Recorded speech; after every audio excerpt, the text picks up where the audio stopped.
Hey guys, and welcome back to another Quick Quips. This time, Steven Seagal is marked for death. They've killed his partner. They've attacked his family. You mess with my family, you die. They've made the wrong guy very, very angry. One thought he was invincible. The other thought he could fly. They were both wrong. Steven Seagal is marked for death. Is that right? Rated R. Starts Friday at theaters everywhere. Also, Keith David is in this movie. I'm just going to mention that real quick. Keith David is in this movie, and if you don't know who that is, Keith David is the voice actor for Arbiter, if you know the Halo games. So it's kind of weird that Keith David is here, right next to Steven Seagal. Steven Seagal basically just, like, it's just his shitty acting. It's funny. And then Steven Seagal, he's always like, I'm Steven Seagal, and I'm 100% tired all the time. I don't get paid enough. So, this movie is not very good, which is to be expected from a Steven Seagal movie, but it's funny, and it's rated R, and it's just funny. You know, this movie's rated R, and obviously being rated R, there's a lot of, like, nudity and drugs and shit like that, but, like, you know, they don't show, like, a certain decapitation scene in the movie, and it's like, why? Like, at the end of the movie, there was a decapitation scene, and an eye poking out scene, and bones breaking over and over again, hands getting chopped off. It's like, why couldn't they show that? Did they just run out of budget? Like, it's weird. You know what I mean? You didn't say the thing I thought was funny, though. Oh, fuck. You're gonna cut that out. Well, I won't cut that out, but, like, downstairs when you were like, man, they're showing tits and ass, but they won't show the decapitation. Like, that part was just really funny. You didn't say it, but whatever. But, like, anyway, this movie's just... The best part about the movie was definitely the fights and the ridiculous writing. Like, the writing is... You know, when you go into a Steven Seagal movie, you expect the writing to be bad. But this one just was on another level of terrible, right? This was such terrible writing, and I could get through it because it was fun. It was, like, really stupid and fun, but on the other hand, the dialogue was so fucking stupid. I just laughed at a lot of the dialogue. And there was, you know how I've said in many of my quick quips that how emotionless Steven Seagal is, because he is. Like, he is not a good actor, and that shows in his entire filmography, right? And I think the worst part is, like, there was a scene where, like, there was a drive-by, like, the Jamaican gang members were shooting up Steven Seagal's house with his family in it, and his wife and him duck down, but then his daughter gets shot, right? And they're at the hospital, and it's like, Steven Seagal is trying to emote, but, like, he's just... I can't do it. I can't keep a straight face. He was just blank. Absolutely blank. There was no emotion. He was just like...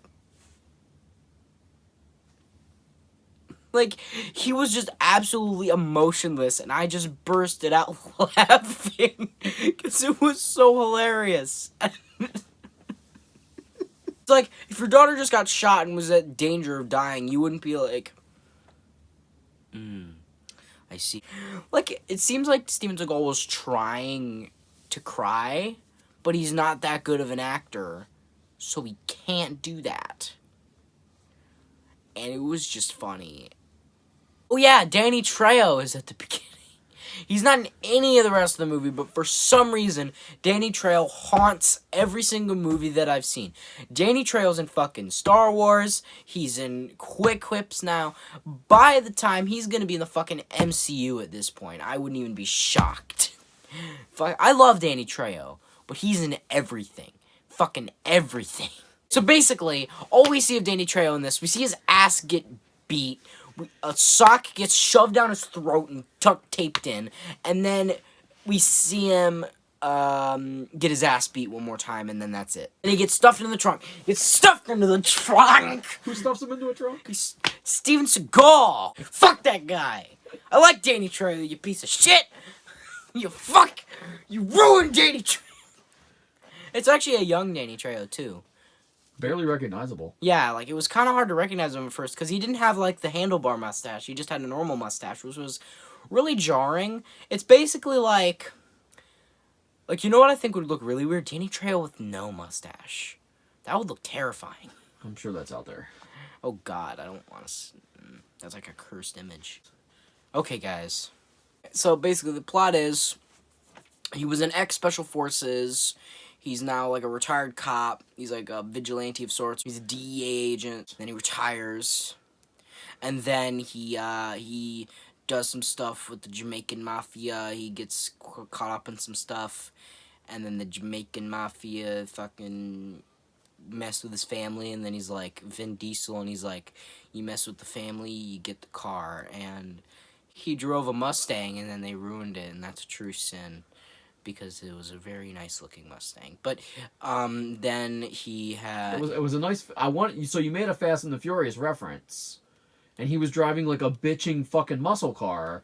And you didn't make that tie-in. That's why I asked you what kind of car he was driving. He drove a car.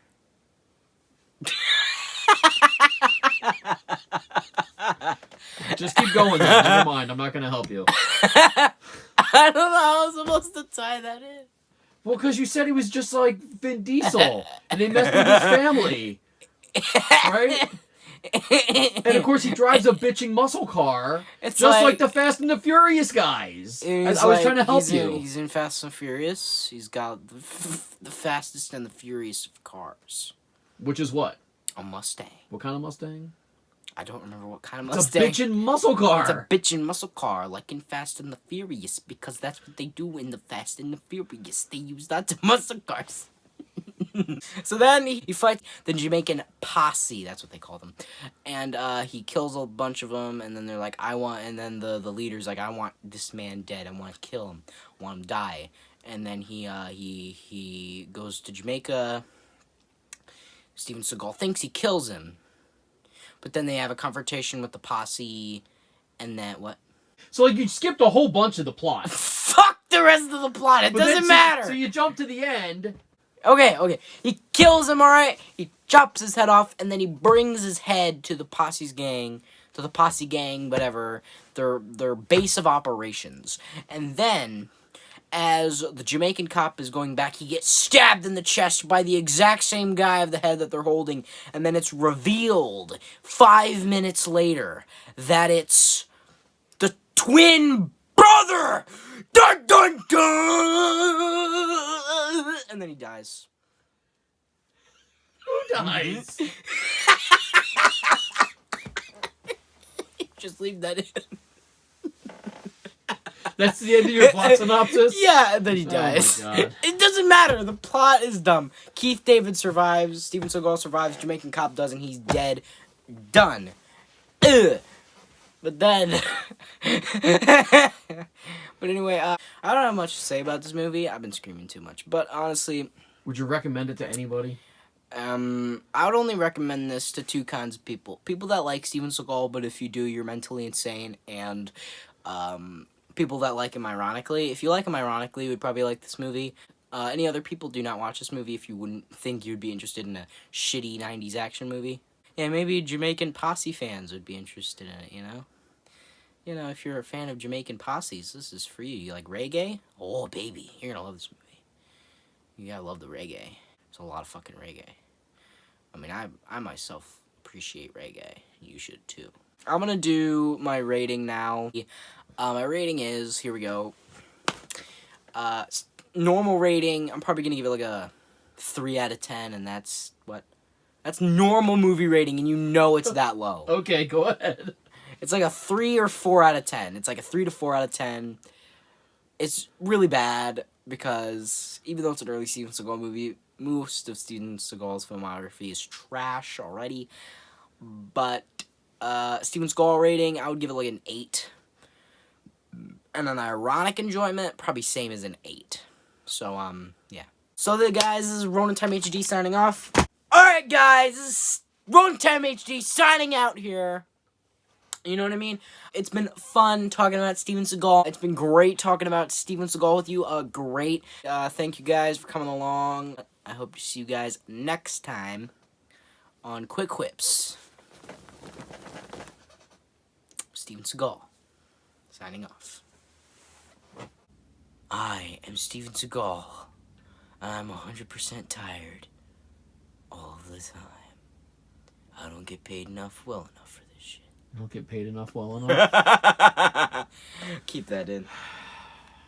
That wasn't your best Steven Seagal impersonation, but at least you got the words right, almost. That's like the worst taken. It's The only time you got the words right. Use the actual funny takes, though. Okay, go ahead. Fuck! Is that good? Fuck! It's not, it's funny how you said it 5 times downstairs and then you got up here and you didn't say it. Say it!